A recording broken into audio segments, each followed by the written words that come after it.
Right, we're live. Got it. So,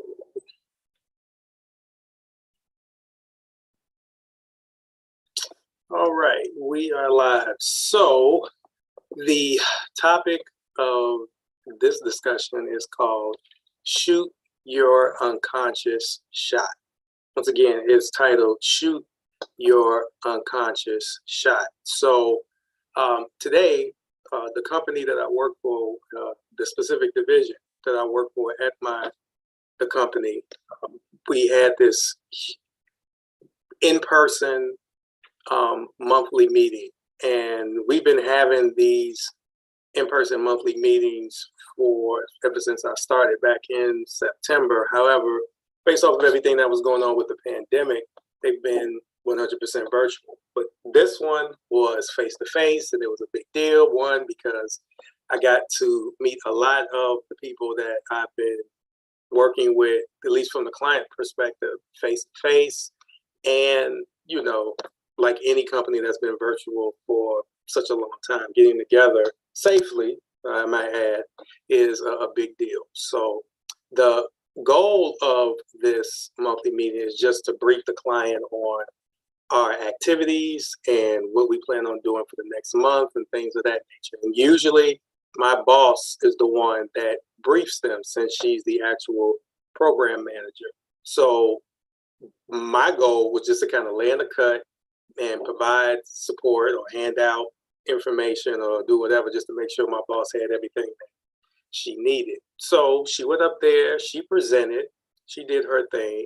Then it got to the point at the end of the meeting, there's a open conversation, or people have the chance to talk about announcements and things of that nature. And it's divvied up by each of the clients' employer partners that collaborate on this huge project.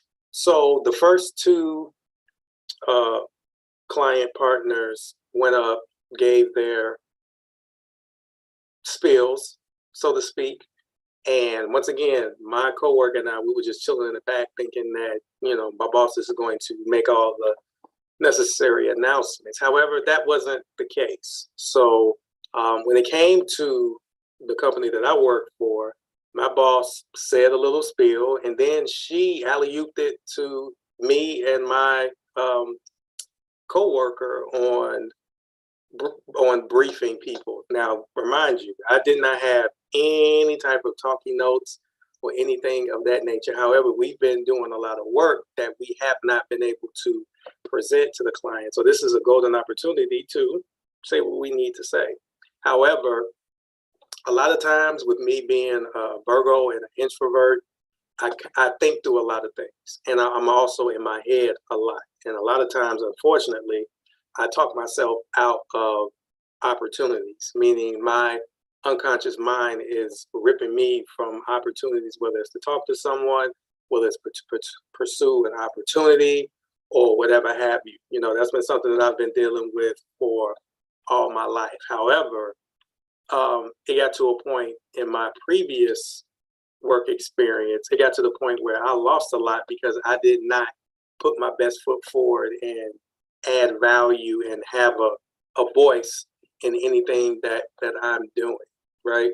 So with this situation, I decided to change that. So even though my unconscious mind was saying, you didn't have anything prepared, what are you going to say?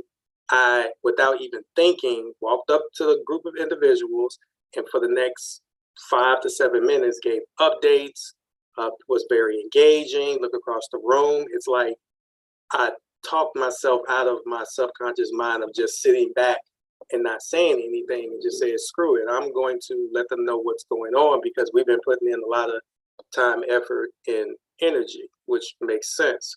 So and then after the fact, one, I was glad that I actually outsmarted my subconscious mind and actually got out there and gave updates based off of stuff that we've been working on instead of just relying on my boss or other individuals to have my voice.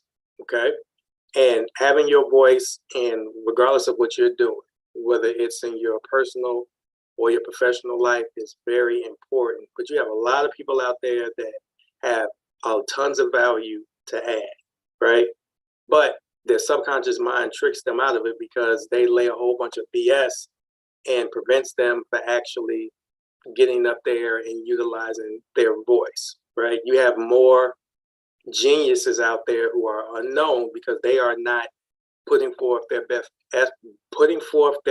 effort, and usually just adding value, knowing that they can, and just let their subconscious mind talk them out of it, right? So I say all that to say, but on the other side of the coin, you have a lot of noise out there nowadays, and that noise is individuals that aren't giving value, but they are positioning themselves in the best opportunities because they know how to open their mouth. They know how to run their mouths, even though the people around them know that they are not adding value, but they know the person is visible. They know the person opens up their mouth, and they know the person, quote unquote, has something to say. Now, eventually, if the person that's saying something really doesn't have anything to say, it's going to catch up with him or her, right? But what I would love to see is more individuals that are very well versed, very smart, very intelligent. I mean, geniuses in their own lane. They need to speak up a little bit more. Now, I'm not saying that you need to do a complete 180 after looking at this live. However, I want to hopefully plant the seed and give you some insight on what you are possibly doing, not only to yourself, to your brand, or even to your position in life, by not adding the value that you know you can add into someone's life, a company, or whatever have you. Being quiet it's like taking 3 steps back in life, especially when you know you have the answer. You know, there's been situations, and there's been business owners that say they would rather respect the person that says something that may not have the complete right answer, as opposed to someone that has the answer hands down, but they don't say anything. You know, the fly on the wall concept is it's putting you in a position where it's more of a detriment than anything else. And you can always add value by doing a couple of things, right? So even the way that I added value today based off of the meeting, even though I didn't have anything prepared, however, we were doing the majority of the work, so I know what we were working on. And also, it got to a point in my career where, and I'm still working on this, right? Just be full transparent. I'm still working on the fact of, regardless of the rooms that I'm in, knowing that I can add value in some way, shape, or form based off of the conversations that I'm having. Even if it's the smallest piece of value, even if I'm just in the room, that's adding value within itself. Because I know anyone that I talk to, I can relate to them on so many different levels. And more importantly, I know that I can add value to whatever they're talking about. Even just sitting back and listening and even asking more questions, in a sense, is adding more value because you are keeping the conversation going, as opposed to being this fly on the wall and letting everybody else around you, who you know that they can't add the same type of value that you add, but you allow them to do that. Another situation where it was a game changer for me, where I used to work for an executive recruiting firm. And specifically, I worked in the information security department. And if anyone doesn't know about information security, that's keeping hackers and other bad people into the actual system. However, the director at the time, he walked me around and introduced me to a lot of individuals and a lot of C-suite individuals. And there was one specific individual. He was the chief administrator officer, and he was a Black guy. And we had about 20 minutes of his time. And the director at the time, just wanted to brief him on how he would need his support to move some of the initiatives forward. So in the midst of that 20-minute conversation, I said nothing, right? Because I felt like I didn't have anything to value at the time. And it could have been just me giving the excuse that, well, I'm new, I really can't add any value, knowing that I could have added tons of information and tons of value because he didn't have any idea of what our department did. But with him being a chief administrative officer, he needs to have an understanding of what we do because he was going to be one of the key individuals that we would reach out to for support throughout the entire organization. So while my director and him are going back and forth and having a conversation, I was just quiet. I was the fly on the wall. In actuality, I was hoping the meeting would end quickly without him asking me any questions. So after the 20 minutes and before he got up, he turned to me, looked me dead in my face and said, "Hey, you need to not talk so much during these meetings." And my director laughed and he laughed, but I was very embarrassed because that was a keen opportunity that I missed to build a rapport with this man, to showcase my expertise to this man, to look at him, even just from a perspective of just 3 Black men in corporate America. He could have just wanted me to talk because, hey, we got another Black face around here. It could have been a lot of things, but I would never know because I was in such a frozen state and let my unconscious mind talk myself out of saying anything that I missed out on opportunities. And even though my director and the chief admin officer, they laughed and joked it off, I felt miserable for the rest of the day because I missed out on an opportunity. And I missed out on an opportunity that may have never come across again because what do they say? First impressions are lasting impressions. So with that first impression, it proved that I didn't have any value, even though I did. So that was the turning point for me, just to sit back, listen and observe, but still add value. You know, I can add value by just having one sentence in the overall conversation. But you know what? You can do that also because I'm tired of seeing genius level individuals not get their just due because they are quiet. And you can say that they're shy, they're introverted, regardless of how you sum it up, you are missing out on some opportunities to grow yourself as an individual. On the professional level, we can even tie this into the personal level, but if you see someone that you are attracted to and you do not put forth the effort to go over there and at least have a quick conversation with them, you deserve not for anything to happen. And I know that's very harsh, but that was the reality even in my situation. Because when I initially first saw my wife, it was a year later until I actually said something to her. So that could have been a missed opportunity because I did not step up to her when I initially saw her, right? So some of the things that you can do to add value, or at least trick your unconscious mind to know that you add value, is look at what you are doing. Look at the work that you're putting in. Look at the effort that you are putting in. Also have the understanding that you may not, everyone that you come across may not deem you to be valuable. And that's a harsh reality. But what you can do is put yourself in a position where you are putting your best foot forward, where you start to attract individuals that will value you and, more importantly, what you are doing. Your lane is your lane. Don't expect everyone to buy into what you are doing, but you can guarantee if you don't open your mouth and just say what you're doing, what you have going on, no one's going to listen to you.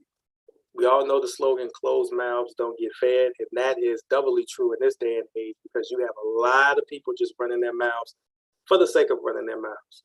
No value added, but this is the only ear that a lot of people have, so they have to cling to it. But think of it in a situation where if you have someone that is in the same lane, same career, same whatever as you, and you know for a fact that you can add more value, and the person that's in the space already is just talking just to talk, how do you think that can change not only their lives, but your lives also. Everybody wants to be seen. Everybody wants to be visible. Everybody wants to be valued. But none of that will come into play if you just kind of sit back in a reserved fashion and not say anything. I wish I could sugarcoat it in any other way, but this is what was directly told to me. But then I really had to see how people were passing me up, and people that I know even from a skill set perspective and from other elements in my life that I run circles around them. However, I'm not talking to individuals, or I'm not putting myself in a position where people that could get to know me. So it's my fault that I'm in the quote unquote position that I'm in right now, or the position that I was in, hands down.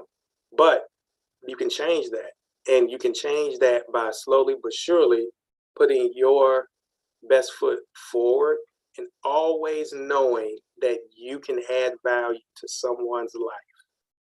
That's key. Having that mental shift is the first thing that you need to do. And I know a lot of people talk about mindset and things of that nature, but your mind can be your best friend or your worst enemy. You want to lean on the side of being your best friend in a sense, because you have a lot of great individuals that are geniuses at what they do, but nobody knows them. And it's not even about a popularity thing. It's about being visible for your overall well-being. You know, don't chase being popular. That played out in high school. But in this day and age, if you don't have a voice, you will get drowned out by all the noise that is occurring. That was another lesson that I had to learn, right? So that's another reason why I'm doing these lives right now. I have no script. I'm just going off the top of my head. But I know for a fact that anyone that looks at these lives, they're gonna get value from it, hopefully apply it, and more importantly, you'll start to see a shift of what's going on in their lives. Because if someone didn't pour into me, I wouldn't be the person that I am right now, and the person that I'm striving to be, right? And it is a challenge to get out there and put yourself out there. I'm not saying that it's not. I'm not going to sugarcoat you and give you some type of Cinderella. You know, you can do it. It's going to be a little tough because you're going against the grain of what you naturally do. But what would you rather do? Would you rather put yourself out there, feel a little awkward, and start to get some traction, some well-deserved traction in your life, or just continue to play it safe and live a mediocre life? Living a mediocre life where you know you have something to give and no one listens is a very sad thing. It's very lonely. Trust me, I know. So with all of the excuses that you may put in front of you to say you don't want to put yourself out there and talk to people and add value, do you just want to continue to live the life that you live? And if you want to, that's fine. However, I know that there's some people out there that want more. They want a better life. They want more visibility. And they deserve that more. That they deserve more visibility, but you're not going to get it unless you put yourself out there. The same way I unconsciously got up there and started to talk about some of the stuff that we're working on. And, you know, it was a little nerve-wracking for about maybe 3 to 4 seconds, but I just had to man up or person up or however you want to go about it and say, okay, let them know what's going on. And based off of that, got a lot of good feedback and on time. Yeah. Okay, I'll be right up, okay? All right. Sorry about that. Got a lot of good feedback and got a lot of engagement from people that was in the room. And the engagement was not just, oh, Eric, you did a great job. I really don't care about that. It was more sharing of information so we can collaborate more and we can better serve the group of individuals that we've been tasked to serve. It ain't about, you know, getting a pat on the back. I was more happy that I was able to share this information with other individuals. So knowing that, I need to get up there more to share more information so we can all collaborate on our bottom line and helping people. But because I just got to go up there and help my daughter out with something. But if you are very smart or if you have a genius level talent, but nobody knows you, you have to make the decision to put yourself out there and talk about what you know, talk about what you're passionate about, talk about how you can collaborate with other individuals. You know, it's one of those, the bark is a lot much worse than its bite, because after you get over that and you get on the other side, you find out it wasn't that bad and you start to see the rewards of that, right? But I'm just speaking at a 50,000 level. If you wanted me to go even into more detail about how you can start to put your best foot forward and you know, add value to the industry or the people or the strangers that you are looking to meet, DM me, shoot me a comment, or just reach out to me, because I can give you my step-by-step process on what I did and what I still continue to do to get to the point where it's, once again, do I really want to just stay a fly on the wall and not be recognized for the work that I'm putting in and the value that I'm adding to change people's lives? Or do I want to feel a little bit uncomfortable knowing that there's a higher level of comfortability on the other side? It's like people who go to the dentist. I hate going to the dentist. And I hate going to the dentist based off of the Novocaine shot. However, I know for a fact that after that Novocaine shot, which is there to help me, will help me through my process once they do what they need to do with my teeth, right? So there's a little bit of uncomfortability, but a lot of pleasure on the other side, right? So I'm going to sign off now, but you have to outsmart and out-trick or shoot your shot with your unconscious mind, because your unconscious mind that is very fearful of something is cheating you out a lot of opportunities. And I want you to have those opportunities, not only for yourself, but also the ripple effect of other people that you will help in the process. So this is Eric B. Horn signing off. Once again, if you have any questions, comments, concerns based off of anything that I talked about during this, I don't want to say it's a rant, but just this informational, so to speak, I'll think of another cooler way to talk with these overall talks. I'll leave it in the comments or shoot me a DM. Later.